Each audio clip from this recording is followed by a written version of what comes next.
Ya, sekarang saya akan membahas tentang review database 1. Oke. Ya, tujuan pembelajaran kali ini nantinya kita akan bisa memahami tentang database management system dan komponen utamanya. Yang kedua, memahami ER model dan dapat menggunakannya sebagai desain awal dari database. Memahami SQL, lalu memahami konsep normalisasi dan dapat melakukan normalisasi data. Baik, basis data atau database adalah suatu kumpulan data yang dapat digambarkan sebagai aktivitas dari satu atau lebih organisasi yang berelasi. Database Management System atau DBMS yaitu suatu perangkat lunak atau software yang didesain untuk membantu kita dalam hal pemeliharaan dan utilitas kumpulan data atau database dalam jumlah yang sangat besar. ER model biasa digunakan untuk mengembangkan inisial dari desain database. ER model digunakan dalam fase desain basis data konseptual. Ya, di dalam database terdapat entity atau entitas, atribut, dan juga himpunan entity.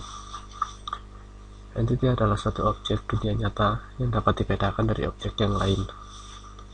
Atribut adalah bagian-bagian penyusun entity. Himpunan entity adalah kumpulan entity yang sejenis. Relasi dan himpunan relasi.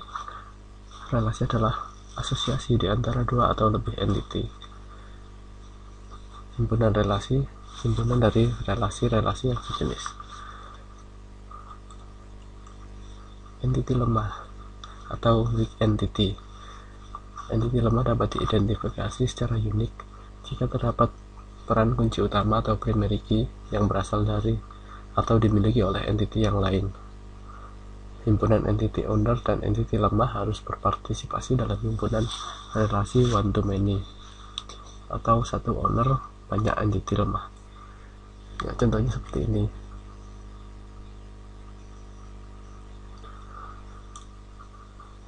Lalu agregasi. Agregasi digunakan pada saat kita perlu memodelkan apa saja yang terlibat dalam suatu himpunan relasi. Model relasional. Basis data relasional adalah himpunan relasi. Suatu relasi adalah himpunan kolom atau tuple. Tuple adalah semua baris bersifat distinct atau unik. Relasi ada dua, yaitu instance dan skema. Instance, tabel dengan baris dan kolom. Baris disebut kardinalitas, kolom atau field adalah degree atau arity. Sedangkan skema menentukan nama relasi plus nama dan tipe kolom. Batasan integritas atau integrity constraint.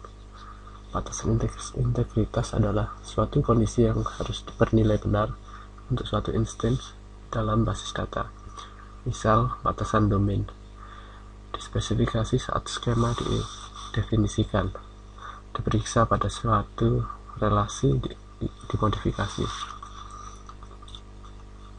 Instance dari relasi disebut legal jika bisa memenuhi semua batasan integritas yang telah dispesifikasi. Batasan integritas juga digunakan untuk menghindari kesalahan dari entity data. Maksudnya dari entry data. Structured Query Language atau SQL adalah suatu bahasa database relasional yang dibuat berdasarkan suatu standar.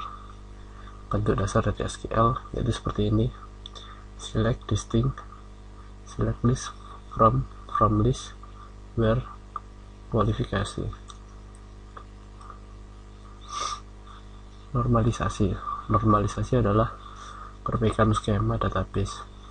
Normalisasi adalah proses untuk mengubah suatu relasi tertentu ke dalam dua buah relasi atau lebih. Nah, ini adalah bentuk normal pertama atau 1NF. Jadi suatu relasi dikatakan dalam bentuk normal ketika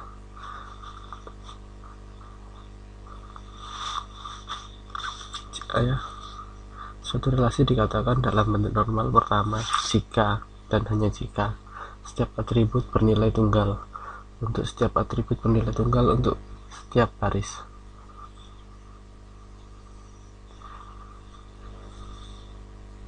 Jadi setiap baris ini memiliki data tunggal, memiliki satu objek tunggal seperti ini. Lalu bentuk normal kedua, suatu relasi dikatakan dalam bentuk normal kedua jika berada dalam normal pertama dan setiap atribut bukan kunci memiliki ketergantungan sepenuhnya terhadap kunci primer atau primary key. Jadi seperti ini merupakan database sebelum dibentuk ke normal kedua. Lalu ini dipecah menjadi dua tabel seperti ini. Ini adalah tabel yang sudah dalam bentuk normal kedua.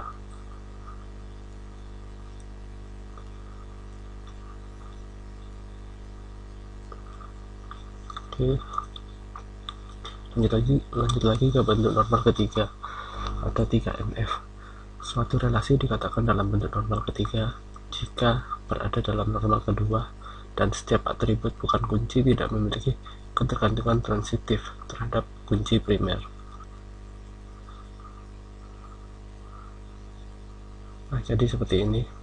Ini adalah tabel sebelum dibentuk ke normalisasi tahap 3. Lalu di bawahnya ini setelah dipecah menjadi dinormalisasi ke bentuk normal ketiga. Nah, tabel yang kedua ini tidak mengambil primary key pada tabel pertama, yaitu kode proyek.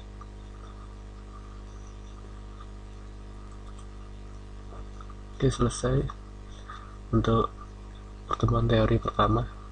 Kita bertemu pada pertemuan teori selanjutnya. Terima kasih.